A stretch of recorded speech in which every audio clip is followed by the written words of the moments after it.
Bienvenue sur Africa 24 dans cette nouvelle édition du 12-15 au sommaire de l'actualité. L'opposition au Bénin peine à s'accorder sur les contours d'une liste unique pour les élections législatives.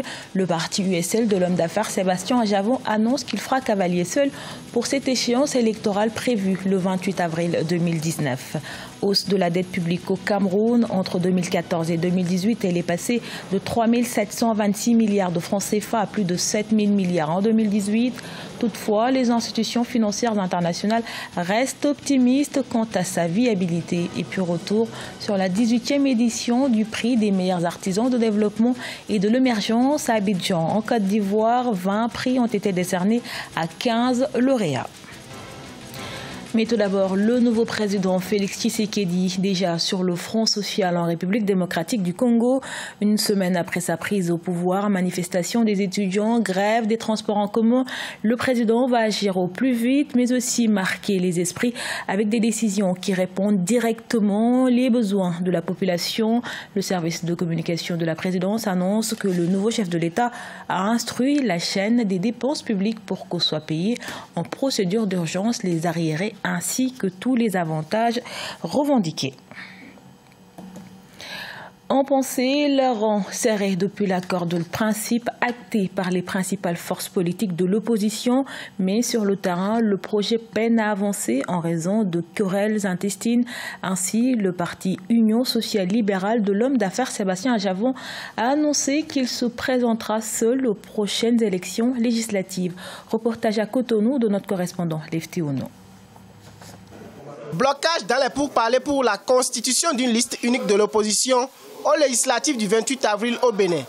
Le parti d'opposition Union sociale libérale de l'homme d'affaires et politique Sébastien Ajavon a décidé de faire cavalier seul pour les législatives du 28 avril 2019. L'annonce a été faite lors d'une conférence de presse lundi 28 janvier 2019 à Cotonou. Nous prenons acte du fait que les efforts n'ont pas connu de succès comme on l'aurait souhaité. Mais ce n'est pas pour ça que l'opposition va être déchirée. Ceux qui continuent à dire que l'opposition est divisée, que l'opposition est dans tous les sens, il est important qu'on leur dise que non, nous sommes plus que jamais unis. Après de 3 mois des législatives, cette décision conforte l'option d'une opposition diversifiée. Les partis d'opposition entendent restaurer la démocratie et l'image de l'Assemblée nationale, abroger les lois jugées liberticides, œuvrer pour la liberté d'expression et de la presse. Nous avons été ensemble au COSLEPI. Nous venons de la direction des impôts et je pense que notre peuple nous regarde. Le peuple veut l'unité de l'opposition dans la diversité. Quelques dispositions du nouveau code électoral, notamment l'article 242, suscitent davantage la polémique dans le cadre des préparatifs des législatives du 28 avril 2019. À noter que la demande de quitus fiscal requis pour les dossiers de candidature se fera en ligne, selon un communiqué du directeur général des impôts. L'opposant camerounais Maurice Kamto, qui revendique toujours la victoire de la présidentielle d'octobre, a été arrêté lundi soir à Douala. Cette arrestation fait suite à la vague de manifestations organisées contre le pouvoir. Son parti, le Mouvement pour la Renaissance du Cameroun, MRC, dénonce des interpellations politiques injustifiées. Nathalie Mo et Graziella Tchakonte.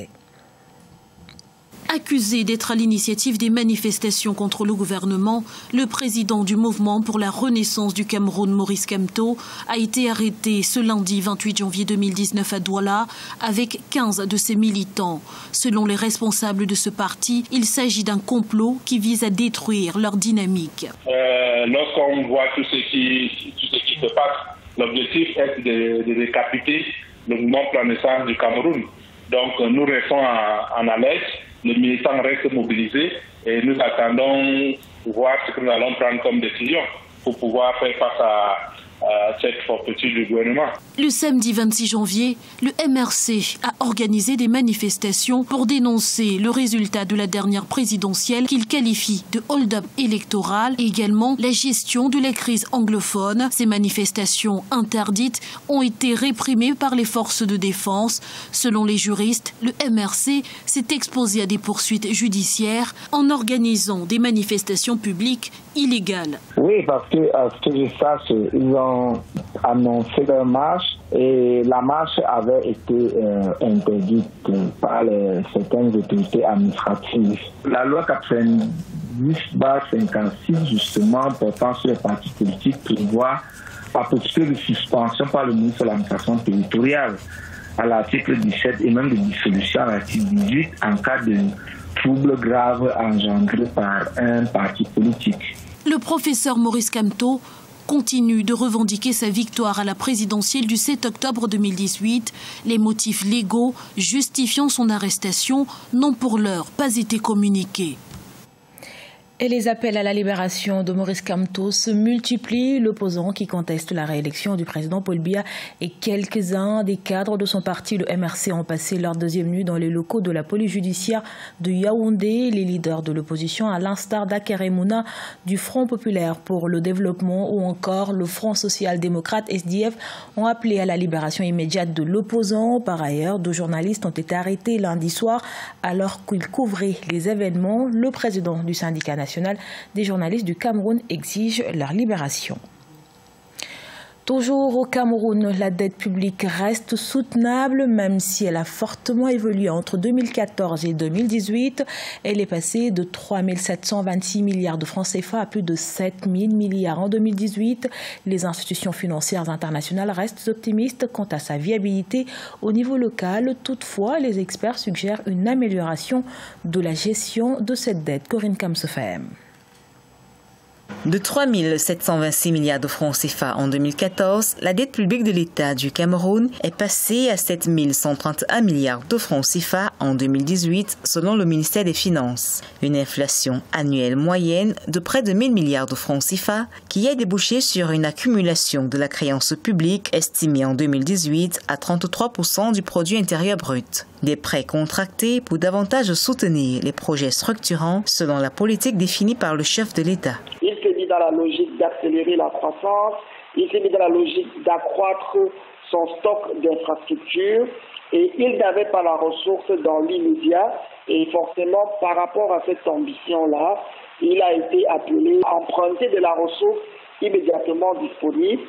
En dépit de cette inflation, le Fonds monétaire international, après plusieurs revues au cours de l'année 2018, a estimé que la dette publique du Cameroun reste viable. Certains experts pensent que si le niveau d'endettement reste soutenable, il faudra cependant que la qualité de cette dette s'améliore. Le vrai souci, ce n'est vraiment pas l'endettement, c'est le fait que la dette n'ait pas peut-être été utilisée dans le but de renforcer le marché. Parce que si on s'est endetté pour construire des infrastructures qui permettent de nous rendre compétitifs sur le marché international, par exemple en transformant mieux nos matières premières, en vendant des produits de deuxième valeur ajoutée, ce n'aurait pas été un problème. Le gouvernement camerounais s'est engagé à limiter les emprunts concessionnels et les emprunts extérieurs non performants. À côté de cela, de nombreuses mesures qui visent l'efficacité budgétaire sont en train d'être implémentées au niveau du ministère des Finances. Également dans l'actualité, 20 prix ont été décernés à 15 lauréats en Côte d'Ivoire. C'est à travers la 18e édition du prix des meilleurs artisans de développement et de l'émergence, une distinction qui les récompense pour les acteurs de l'émergence économique du pays. Retour sur l'événement avec notre correspondant Olivier Conan. Servir d'exemple aux citoyens, en particulier aux jeunes, c'était l'objectif de la soirée de remise des prix des meilleurs artisans du développement et de l'émergence de la Côte d'Ivoire. Les managers qui se sont distingués par la qualité de leur travail ont été récompensés. Pour les lauréats issus du service public, c'est une incitation au travail de qualité et à l'amélioration des prestations aux populations. On ne peut être un bon manager que si autour de soi, on a des personnes aussi qui partagent votre vision, votre façon de diriger. Et s'ils ont la vision de l'amélioration du service et du service public. Pour une fois, les CHU ne sont pas critiqués négativement, mais plutôt adulés. C'est un nouveau départ pour que justement l'ensemble, n'est-ce pas, du système de santé, à travers les CHU, joue pleinement leur rôle et soient des établissements socialement intégrés avec une population qui est plutôt partenaire. Pour les lauréats, on n'a pas besoin d'occuper un poste politique ou dans l'administration pour contribuer au développement du pays. Nous pensons juste qu'avec notre volonté, l'amour que nous avons pour notre prochain et la capacité que nous avons pour créer la cohésion autour de nous et des enjeux de développement, mais aussi la capacité que nous avons de rassembler ceux ou celles qui sont en manque de cohésion, peut nous permettre de créer les conditions du développement de notre pays. Au total, 20 prix ont été décernés à 15 lauréats qui contribuent par leur travail et leur exemple à réaliser sur le terrain l'ambition du chef de l'État Alassane Ouattara de faire de la Côte d'Ivoire un pays émergent en 2020. Ce journal a été réalisé par l'ensemble de la rédaction. Merci pour votre fidélité. Retrouvez dans un instant une nouvelle édition de l'actualité sur Africa 24.